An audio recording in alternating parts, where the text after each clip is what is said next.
Sana matu yo tole gala bulte nyatani amma yo mita matu ya lole godani sabatani ama goje apatu yo tole kullo ganna surani almacha walwa matu ya lole siladu anolani almacha walwa matu ya lole siladu anolani shakari garmam tidarabuni oto biya pakabu rasa sanyati dalatuni yogoni gumadabu ululle ijarre makatafna lammi gantu siayartu lubbuun jiraanne wal gaafanna guyyaan kun darbuu naftu lubbuun jiraanne wal gaafanna guyyaan kun darbuu naftu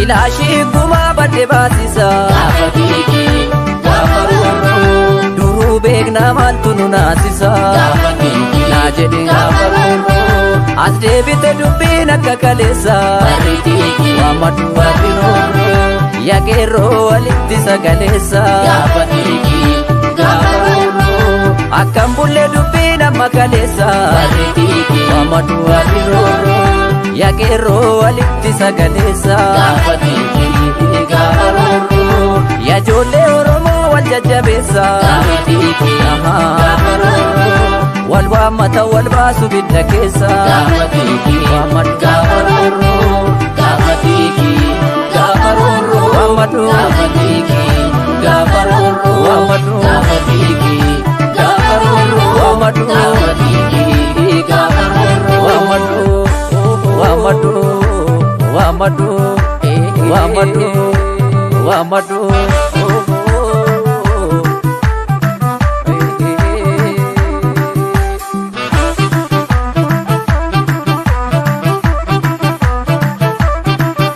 waan facaasan ammatu yoo tole galaa bulte nyaatanii amma yoo miidhaamatu yaa lole godaanni sabaatanii gaafa goojee abbatu yoo tole kulloo ganna sooranii almachaa wal waammatu yaa lole silaa du'an oolanii almachaa wal waammatu yaa lole silaa du'an oolanii himimmaan ibsuusuma taane ka baraani biddaan lolu ilmarkaan guddifnes nu dhaane ka wallaalle kan nu tolu silaa yoo na bukkifna soo tole jabaatu gumaa dhabe enu seenne gombifna yaa lole haayaasu garaa cabe enu seenne gombifna yaa lole haayaasu garaa cabe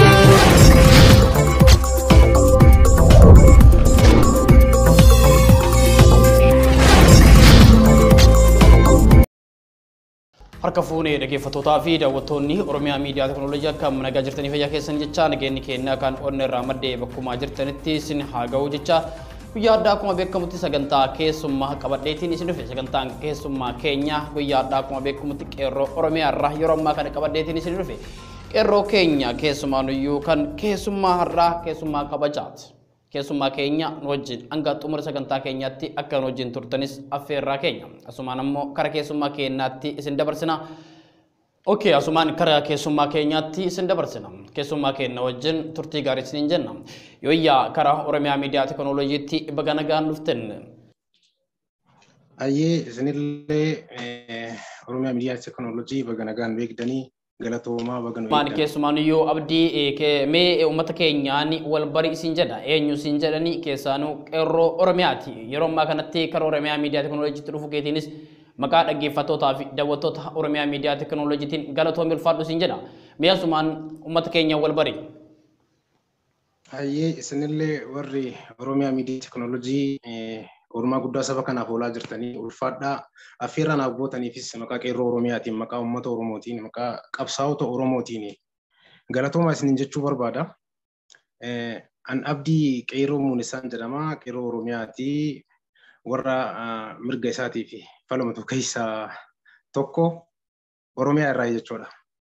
Abdii galatoomii ulfaadhu keessumaan yeroo ammaa kana abidda boba'u yookiin abidda diimaa keessatti keessaan wajjin sagantaa akkas dhiyaattee fedhii akkas qabaattee uummata keetiif an yoomuu lubbuun koo uummata kootiif qaaliidha uummata kootiif yoo du'es yoo jiraadhes saba kootiif ni falmadha jechuun Oromiyaa keessa teessee osoo biyyaan bahin qabsoo finiinsaa kan jirtu keessaa nama tokkodha.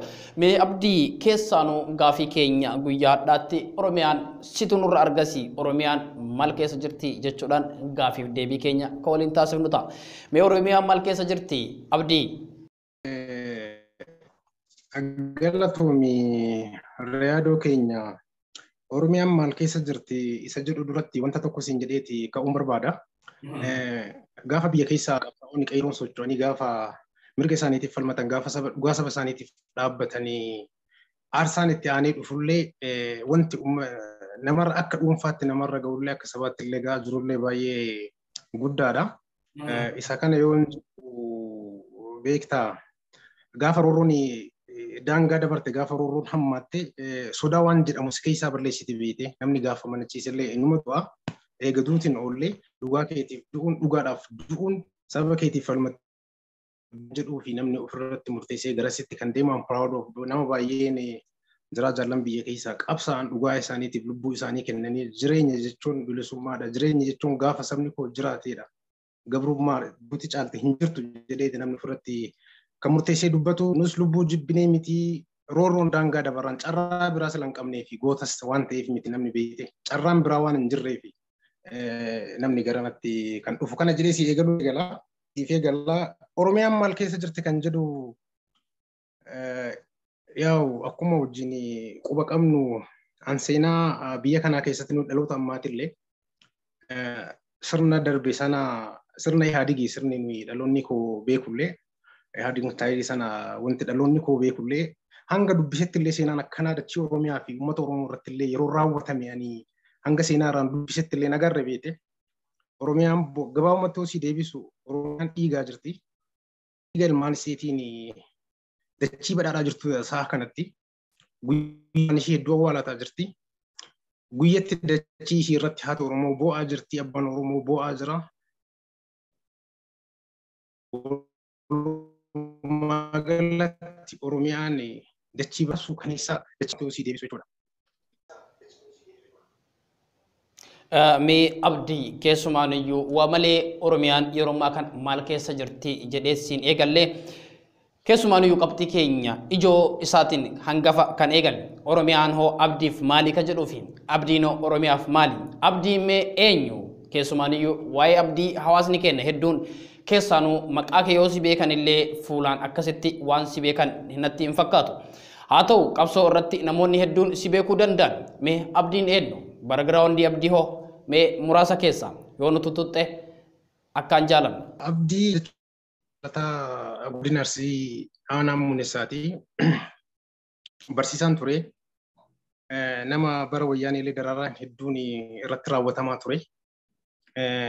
Dararaa hedduulee nama keessummaa ture. Nama umrii isaa guutuu yeroo baay'ee hidhaadhaan dabarsaa ture. Bara hanga lubbuun koo of beekarraa I think 1996 akka biyya keenyaatti 1996 qabsoo kanatti kan makame ijoollee ciccimoo ture gaafa san erga gaafa saniiti agarraa mirga kootiif nama falmatudha. Ammas abdii jechuun nama roorroon qeessaa buqqaaftee dhugaa saba isaatiif ibidda keessa taa'ee mirga isaatiif haqa uummata isaatiif falmataa jirudha. Nama najjeefne mirga namaa hin tuqne qe'ee namaa hin sarbine mirga keenya hin sarbinaa uummata keenya najjeesinaa waan jedhe qofaaf du'a irratti labsanii nama adamsaa jiranidha.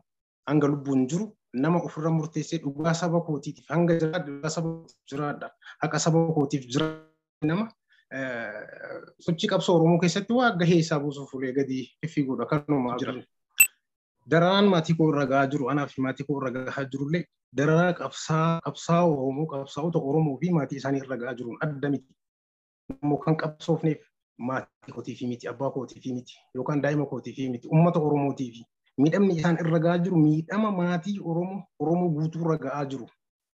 That's normal. Nam fudhadha kana ofirra murteessiniiti gaafa qabsootti seentu waan kafaluu qabdu waan si mudatu kamiyyuu of qopheessiteeti akka maatii kootiititti akka warra kootiititti na miidhisu na dhukkubus garuu dararaa uummata Oromoo irra gahaa jiru maatii Oromoo irra gahaa jiruun adda waan hin taaneef just an akkuma salphallaala yoo ajjeesanillee baay'ee wanti du'a Oromoota biraatiin addatti baasee ilaalu tokkollee hin jiru. Kana hambisuu fi qabsoon keenya beektaa kan maatii tokko osoo hin taane kan Oromoo guutuu ragaa jiru waan ta'eef ofirraa murteessinee baane kanaaf duubatti abbaan deebi'ee hin jiru namni dhaabbataa hin jiru jechuudha. Fixan nu fixan malee wajjumaan jechuudha. Okay, galatoomi abdii mee keessumaanuyyuu haalli qabsoo hadhaawaa keessa dabartee keessumaanuyyuu akkaatti amma nu tuqaa jirtutti seenaa keetii irraa kan 96 yookiin immoo bara 2019 bara 96 irraa bara 1996 irraa eegalee qabsoo kana keessa jira yookiin qabsoo Oromoo kana keessa jira jechaatis turte haaluma kanaan mee amma hoo qabsoon tun eessa geette si fakkaatti maalirra jirti qabsoon Oromoo?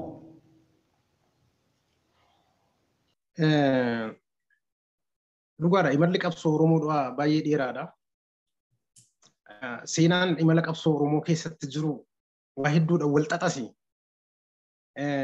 Beektee riyaadoo keenya imala qabsoo Oromoo wal xaxaa kana keessatti seenaawwan darban taateewwan ta'an hedduun kan isi boonsan illee jiranii kan deebitee illee jettee itti gaabbitullee hedduu jira beektaa.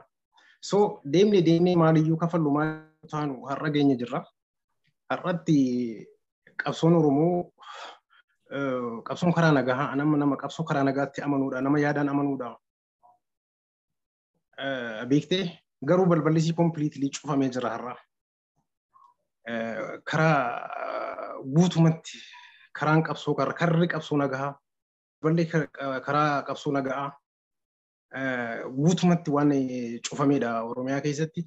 Oromiyaa keessatti yeroo ammaa baay'ee ani amma ijoolleen uummata Oromoo mirga uummata Oromootiif falmataa jiranii warri muka jiranii ijoolleen Oromoo hedduun isaanii kan itti makaman carraa biraa waan dhabaniifi karaa nagaatiin falmachuudhaaf gadi baanaan milishaa gandaattu si ajjeesaa gadi baanaan si ajjeesanii shanidha siin jedhanii qe'ee kee taa'uu hin dandeessu isaan deeggaruu baatte yoo miseensa bilxiqinaa ta'uu baatte. Sila kana ta'eef filannoo biraa waan dhabaniif filannoon balballi qabsoo Oromoodhaa cufamee karaa qabsoo karaa nagaa kun cufamee jira. Absoluutely cufamee jira. Kanaaf qabsoon yeroo ammaa Oromoon eessa biirti inni socho'aa jiru karaa qabsoo karaa hidhannoo kana qofa. Haa ta'u malee tokko jala mureessi himuuf hin jira beeti. Ibidda keessatti itti ijoolleen dhugaa Oromootiif falmachuun haa ta'u malee akka kaleessaa san qabsoon bifa jijjiirattee akka biraan haa ta'u malee keessi uummata wanti uummata waan baay'ee nama onnachiisuudha uummanni har'allee mirga isaatiif falmachuu jira qeeroon har'allee mirga isaatiif falmachuutti jirti diina sodaattee hin teekne kanaaf ammoo irreecha darbeerra wanti uummanni Oromoo godhe wanti qeeroon Oromoo godhe gahaadhan jedhee yaada diinaaf deebii gahaa kennee jira firaaf ammoo onni itti horee jira warri qeeroo balleessine qabsoo Oromoo balleessine qabsaa'ota balleessine jedhanii kumaatamaan nu fixanis kumaatamaan mal hidhaatti nu guuranis Oromoo mirga isaa kan gaafanne dhoorguu hin dandeenye sabboontota mirga saba isaaniitiif kan falmanne dhoorguu hin dandeenye istiin na'u har'allee amma sa'aa kanatti illee ingiloo narraa qabiitii mirga keenyaaf lallabaa jirra falmataa jirra. Mee abdii qabsoon Oromoo hangaarraatti qeerroo fi qarreen aarsaa guddaatti kafaluudhaan aarsaa hedduu kafalanii hagaarraatti geenne. Mee mootummaan biyyattii san amma anatu mootummaadha jedhu dhiiga qeerrootiin ol bahee qabsoo Oromoo yookiin dhiiga qeerrootuu fi akkuma kanaan aarsaa qabsaa'onni Oromoo kafalan hunda dagatee yeroo ammaa kana karaa Oromoon barbaadu dhiisee karaa biraatti kan imalu fakkaata.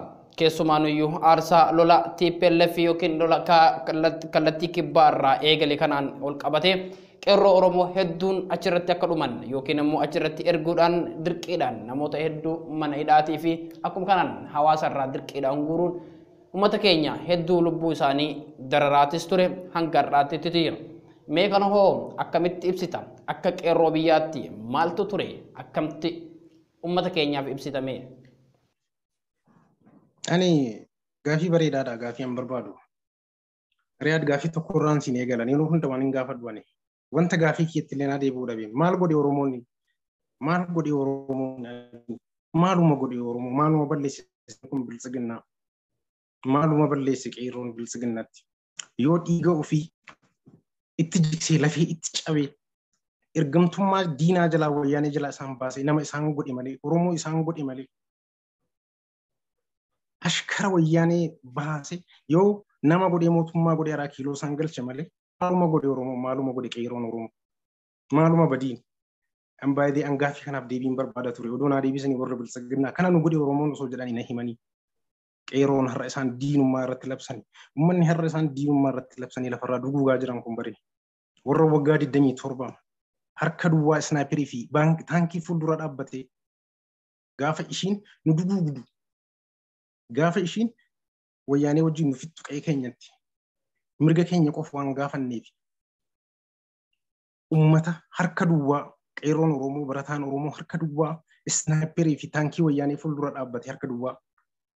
Yaani Maqaleetti galche oppidiyoo waggaa 27 ilmaan Oromoo wajjin xuuxaa turte ganda keessatti masaraa isaan galche beete karaa isa kanarratti diinummaa labsanii gaafa faraa duuganii gaafa faallaa sanaa agartu si guuba maaluma godhe sabni kun maal isaanii balleesse osoo nuuf deebisan osoo naaf himanii silaanaa bareeda ture nin sirreeffanna akka sabaatitti illee akka qeerootitti illee wanti isaan goone yoo jiraanne galanni nuuf kanan malle ture silaa. Galanni qeerroo Oromoo kanan malle ture. An dhugaa sin jedhaan dhugaa kana waaqaaf lafti illee beeku namnis beeku galanni uummata Oromoo kanan turre waadaan nyaatanii. Isaan jechuun si himaa dhagayanii bara 2008 barsiisaan ture. Baay'ee yeroo 17 ol na hidhan bara 2008 qofa. Walgahii 600 oltu ture Riyaad. Walgahii kanarratti yaadni garaagaraa ka'ee yaada garaagaraan kaasee ture. Ni beekanii dhuma waan tokkoon dubbadde hooggantoota olaanootti gaafa sana waan tokkoon jedheen atilistiin jedheen an obboleessa keessanii kaayyoo keessanii footeen ajjeesaa wayyaaniif jettanii ajjeesinaan jedheen uummata Oromoo wayyaaniif jettanii ajjeesinaa wayyaaniin boru nurraallee galti isinirraallee boru galti maaloo yoo rabbi sodaattan yoo dhugaa Oromummaa qabaattan wayyaaniif nun ajjeesinaan jedheen tokko waan naan jedhee beektaa. Gaafa har'as aangorra jira namni kun waan ajaa'ibu. Ankee akka kee kanaan maqaa wayyaaniin ka'u naan jedhe.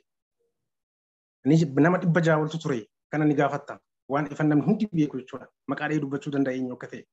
Raankee akka kanaan maqaa wayyaaniin ka'u. Galata wayyaaniin biyya kanaaf oolte galata wayyaaniin Oromoof oolte nuun jedhe. Deebifnee fixuu miti himnee fixuu hin dandeenyu jedhe beete. Wayyaaniin kun anaa jedhee namni kun akkana kudha waltajjii irra laphee isaa dha'e. Sunillee ni darbee har'a junta deebi'ani. Isa santu deebi'ee har'a fardee wayyaanii siin jedhe. Oduu nama biraatiin illee jedhee ni bareeda. Ana kanaan deebi'ee fardee wayyaanii naan jedha. Warra beektaa warra diina malee firamne warra Oromoo. Keessumaaniyyuu abbootii gadaatii fi abbootii amantii qeerroo fi qarree yeroo ammaa kanatti mana hidhaatii baasanii ajjeesaatis jiran kan argaatis jirru. Mee kanarratti hoo maal jetta? Keessumaaniyyuu akkuma ati nu kaasetti warri kaleessa juuntaa ture yookiin ammoo TPLF'n ture wayyaaneen ana jechaa akkuma ati nuun jechaa jirtu kanatti of kaasaa ture. Hadha ammoo juuntaa jechuun balaaleffachaatis kan jirudha. Ammoo qeerroo Oromoo har'allee itti deebi'ee akkuma duriitti kan mana hidhaatii baasee ajjechaa jiruu fi akkuma kanaan waraana adda bilisummaa Oromoo irrattis shororkeessaa jechuun labsii moggaase. Mee kana hoo maal jetta? Akkamiin ilaalta? Akka qeerroo Oromootti.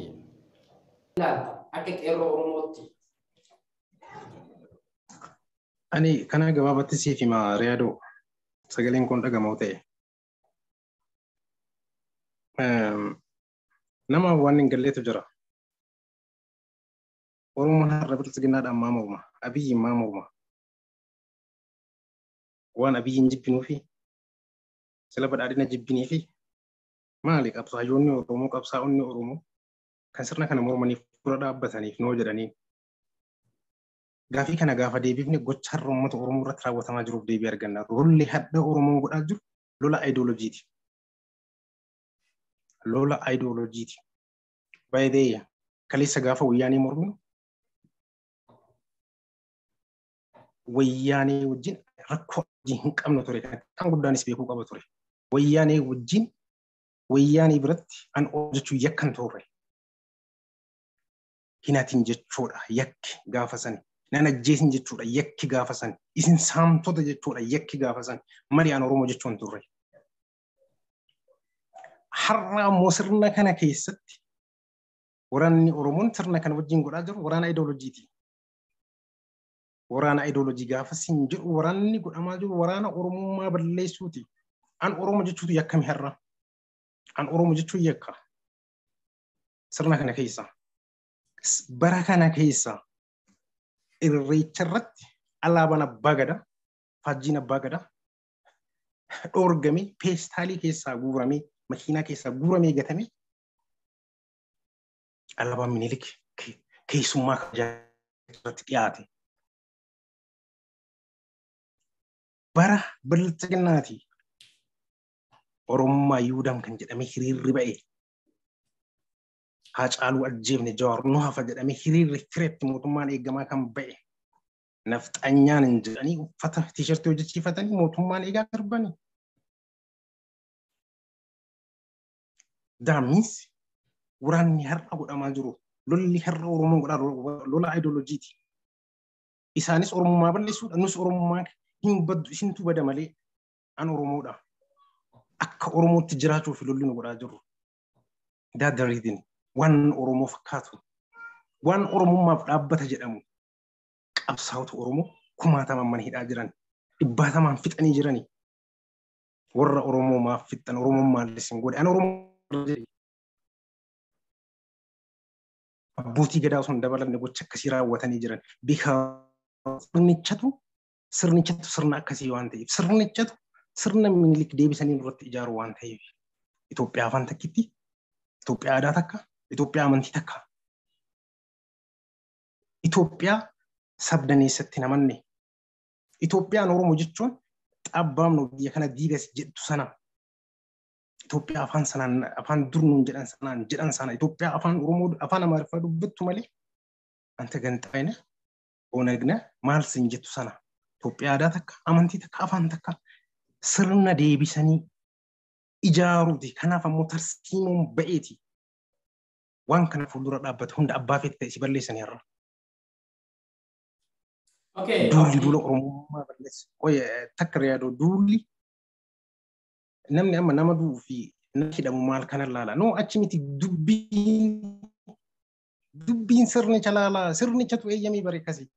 Sirna Oromoo leessuuti. Qabsoon Oromoo ammoo akka Oromoo sarvaayiv gochuudha. Waanuma isaan irraa eegamu godhan jechuudha. Waanuma kaayeffatanii ba'an waanuma sirnichi godhan jechuudha. Jarri normaal kan isaan godhan miti. Sirnicha akkas godhu sana balleessuudha. Qabsoon keenyas isarratti.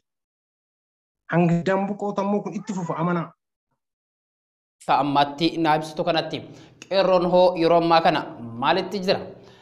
Keessumaanuu qabsoo Oromoo akka diasporaan yookiin immoo namoonni biyyoota alaa keessa jiran ilaalaa jiran qeerroo waan rafe fakkaata. Qeerroon hin rafe moo hin riphee? Abdii.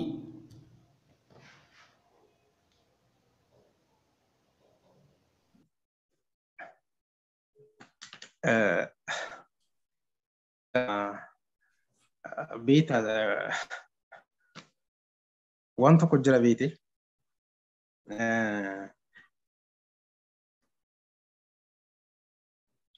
Gaafa waa godhuu dadhabde gaafa akkam bee akka waa jechuun jaartii nama kana sochoosuu dadhabde abaarsa deebita. Kanaan dubbataan ture ani. Keessattuu hayyoota keenya nama waan jirutu jira. Qeerroon jira.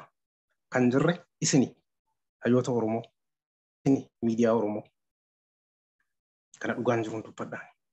Qeerroon jira. Akka jiru isini murteessee jira bari. Gaafa irreechaa isini gahaadhaa bari. Akka jiru isini murteessee jira bari. Gaafa hayyoota keenya nafxanyaan fixuuf dhiyoo kana itti seente tubboo keessa bultee ijoollee taatee akka jiru isini mul'isee jira qeerroon. Tarsiimoon sochoosuu dadhabdanii qeerroo. An tokko eessas baafnee miila keenya eessas hin dhiyeessinu diina jalaa. Eessas hin deemnu Oromiyaa jirra. Duuti keenyas jireenyi keenyas biyya Oromiyaadha. Mirga keenyaaf falmanna waan taateef, haqa keenyaaf falmanna waan taateef. Garuu waan tokko beekaa ka'iin naman kaaftu. Ka'iin naman kaaftu. Namni tokkos naman kaasu. Qabsoon godhaa jiru qabsoo bolooti. Qabsoon godhaa jiru qabsoo bilisummaa uummata Oromooti. Dhuunfaa miti, gahee miti, kutaa miti. Waan kutaa hunda qabatu, waan qabsaa'ota Oromoo, rogeeyyii Oromoo, dhimma Oromootiif quuqama hunda qabatu. Gola akkasii uumte boksii akkasii uumte doonii waan namoota kan hunda baadhachuu dandeessu uumte qabsoo Oromoo fuulduratti sochoosuun isa biraati. Qeerroon rafee jechuun ammoo isa biraati. Kan rafe isaanii nuu miti. Gaafa ani waan tokko siin jedha asirratti. Gaafa qabsoon eegalu baay'ee simaa dhage gaafa qabsoon eegalu dhaabni abaa'uudhaa shan tokko ture gaafa Oromoon ka beeku abaa'uu takka. Warri 50 qoode qabsoo Oromoo tana bittinneessanii gandaa maalii qooda wayyaaneen ikoonoomikaalii dhuunfattee poolitikaalii dhuunfattee dinagdeedhaaleen dhuunfattee sooshaaliillee dhuunfattee biyya kana balleessite qabsoo Oromoon kana booda deebi'ee mirga isaaf hin falmu jedhame sanatti as ba'ee gaafa Oromiyaa miidiyaa neetwork uummanni ijaara irraa eegalee qabsoo Oromoo tana mataa walitti qabee gaafa isa uummata rafee qeerroo rafee dammaqsee kakaase. Hirree qabsootti galche. Har'a qeerroo hin rafne qeerroo hin jirre uume gaafa sana. Uummata Oromoo ormi balleesse deebisee ijaaree uumee mataa walitti qabee qabsoo Oromoo sochoose. Har'a uummata Oromoo ijaaramee jira. Uummanni Oromoo hin rafne. Isa kana sochoosu gahee ture. Tarsiimoodhaan as baanii gahee miidiyaa ture. Kana dadhabanii qeerroo abaaruun atiinki baay'ee ulfaata. Jira qeerroon. Akkuma gaafa durii sana reedoo. Gaafiin keenya guyyaa hadhaa keessumaan iyyuu gaafilee ijoo kan irraa dubbannu ta'a. Mee keessumaan daaspooraa yookiin hayyoonni Oromoo yeroo biyya ormaatirraa laallu yookiin ammaa kana qeerroo rafee fakkaata. Qeerroon hin rafe moo hin ripe jettee laalta? Qeerroon riphee malee hin jira. Ni jira. Okay, qeerroo yoo jiraate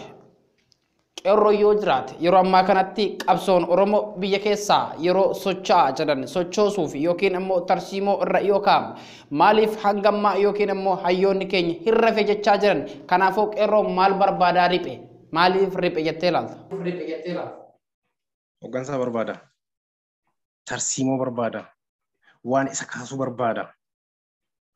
Ariyaadoo ka'iin naman kaaftu kasiin jedheef jalqaba waa malee miti. Haalli qabsoon kaleessa godhamuu fi har'a godhamu Oromiyaa keessatti garagara. Haala Oromiyaa keessa illee haala Oromiyaan keessa jiru illee hubatee haala jiru kanarratti qabsoo karaa kamittuu geggeeffamuu danda'a. Inni hoo akkam ta'a akkamiin riskii xiqqeessina akkamitti uummata kaafna jedhanii hundi keessan kireeditii walii kennitanii ati amma anaaf poointii tokko qabsoo Oromoo keessatti. Poointii garagaraatu jira, tuqaalee garagaraatu jira qabsoo Oromoo kana keessa warra jiran gama miidiyaatiin hayyootaan hunduu gattaa'ee mari'atee haala qabatama Oromiyaan fi Oromoon keessa jiru irra dhaabbatee tarsiimoodhaan as bahee waan uummata kana kaasu gaafa godhe jira qeerroon. Naamani believe Keessaanuu waan ati nu kaasaa jirtu keessaa qeerroo kakaasuu dadhabe hayyoota jechaatis jirta. Mee hayyoota irraa tarsiimoo yookiin ammoo akeeka barbaada qeerroon yeroo ammaa kana keessumaan iyyuu guutuu Oromiyaa irrattii fi akkuma kanaan waan tokko nu tuttee jirta. Miidiyaan Oromootiif hayyoonni Oromoollee dadhaboodha yookiin ammoo sochoosaan jiranii jette. Mee maal haa godhaniifeeti qeerroon akka qeerroo Oromiyaatti ati hayyoota irraa yookiin miidiyaa irraa maaltu nu barbaachisa jettee laalta?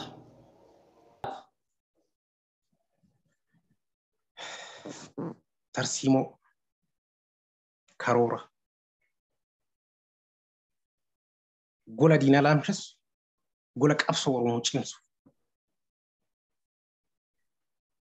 tarsiimoo karoora sagantaa uummata kakaasu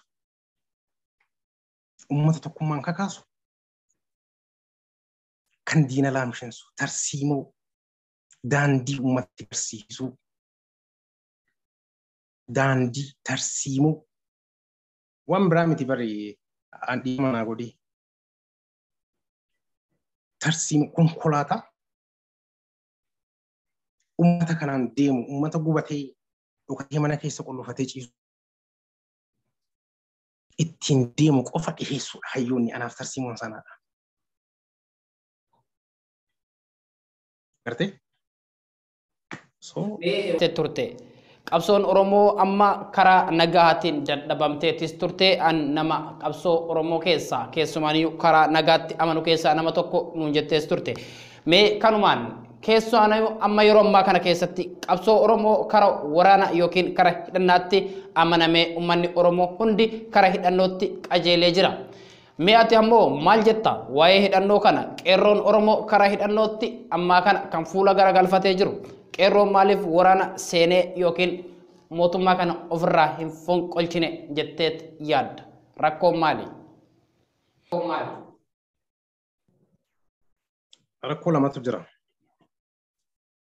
Tokko jalqaba qeerroon filannoo gaafa dhabu gaafa namni isaa dhumatu mirga isaatiif falmachuudha gaafa ba'e qabsoon karaa nagaa gaafatti cufantu gara mukaa seene namni filannoo biraa waan dhabeef balballi karaa qabsoo nagaa itti waan cufame mukatti duudee dogongora jaraatiin jechuudha. Haa ta'u malee nama karaa qabsoo nagaatti amanuudha.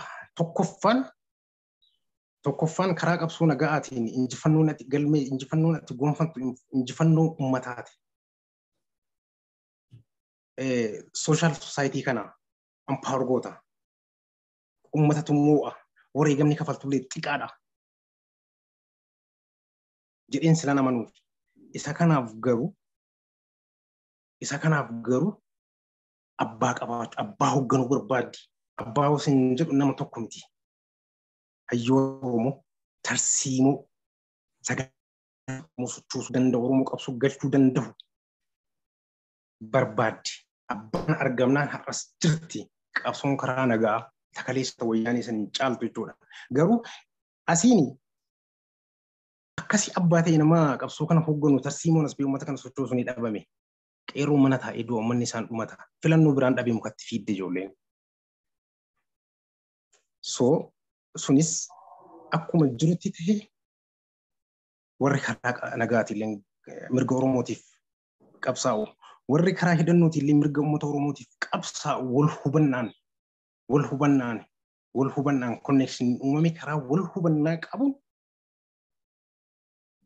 warra qe'ee jirullee warra hidhannoo hin qabnellee hayyoonni as ba'anii abbaa godhatte tarsiimoon as ba'anii uummata kana sochoosanii hundiyyuu galte bilisummaa Oromootiif akka galteetitti karaa danda'e hunduu ga'ee isaa odoo roorroo uummata kanarra ga'aa jiru. Dachii ilmaan isii guyyuu awwaalataa ooltu tana. Dachii haadha Oromoo boochisaa ooltu tana. Odoo gara isa haadha Oromoo gammachiisu dachii haadha Oromoo gammachiisutti. Dachii lakki nagayeen dhiiga ilmaan Oromoo kana booda dhugu jettu. Osoo goone natti tola anan jedhee yaada akka nama tokkootti kanuma yaadoo. Sagantaa keenya akka xumuraatti deemnee sirra keessumaaniyyuu sagantaa kanaan hanga ammaatti inni wajjin turtii keetiifis galatoomis jecha mee keessaanuu sagantaa kara xumuraatti waan ani hin kaasin yookiin waan ati kaasuu barbaaddu yoo jiraate asumaan carraasii kenna. Uummata Oromootiinis asumaan dhaamsa xumuraa kan itti dhaamattu barbaada mee carraa kanatti fayyadami. Jalqaba miidiyaa teknoolojii guddaa miidiyaa dhalattuudha. Amma reefuu as ba'aa jirtanii baay'ee ulfaadhaa baay'ee galatoomaa morka uummata kana hunda karaa isinillee akka miidiyaatitti illee karaa uummata kana gargaaruu dandeessanii halkanii guyyaa irratti hojjedhaa irratti sochoosaa uummata kana guyyumaa guyyatti akkaataa itti gargaaruu dandeessan akkaataa itti itti fayyaduu dandeessan irratti hojjedhaa galatoomaa anallee intervii godhuuf waan tokko garuu jala muree isinitti dubbachuun barbaada. Uummanni Oromoollee diinis firris akka beeku Oromoo har'a duguuggaa sanyiitu nurratti labsame. Har'a duula Oromummaa balleessuutu nurratti labsame. Sirratti labsame. Lolli godhamaa jiru lola Oromummaa balleessuuti.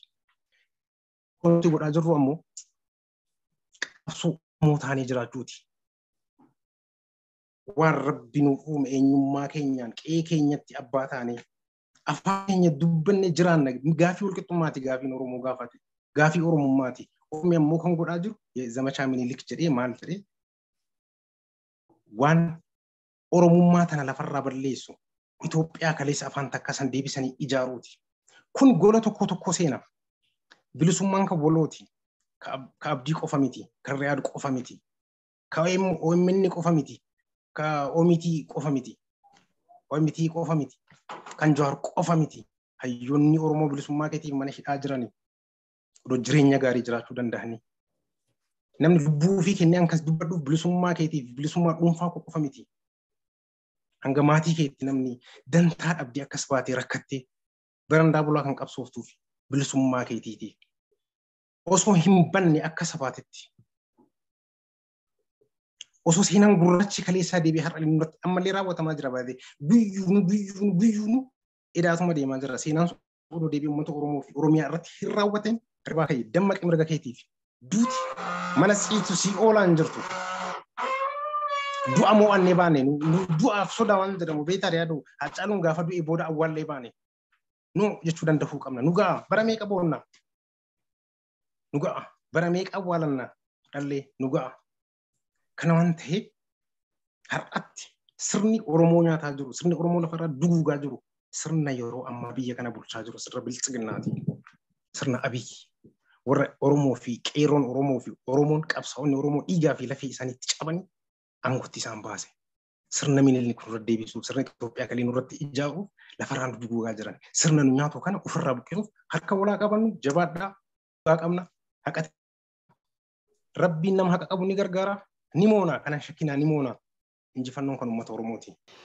Okay, ulfaadhu horii bulii deebanii siin jedha abdii. Dhaggeeffattootaa fi daawwattoonni Oromiyaa Miidiyaa Teknooloojii akkuma dhagahaa jirtanii fi akkuma argaa jirtan kanatti abdiin qeerroo Oromoo keessaa keessumaanuyyuu qabsoo hadhaawaa keessaa nama ture hadhallee qabsoo Oromiyaa keessaa fi handhuura biyyattii Oromiyaa keessa nama jirudha. Akkuma dhagahaa jirtaniif akkuma argaa jirtan kanatti guyyaa hadhaa turtii Oromiyaa Miidiyaa Teknooloojii wajjin gooteen keessuma maqaa dhaggeeffattootaa fi daawwattoota keenyaatiin horii bulii deebanii ammallee biyyi keenya biyya Oromooti dachee teennaaf ni arganna bilisummaa jechuun xumura gabrummaa barrisaa bara kana jedhe abdiidha. Kanaaf abdiinis galatoomii ulfaadhu horii bulii deebanii siin jedha. Yaa baratu namitii qeerroon cimuu hedduu jiru affeera dubbisaa namni du'an sun sodaataan hin jiru mirga isaa falmata jabaadhaa ilmaan Oromoo wanti baay'ee Oromoo jillee baay'ee galateeffadha jabaadhaa. Waaqni bilisummaa wal agarsiisa. Thank you. Thank you.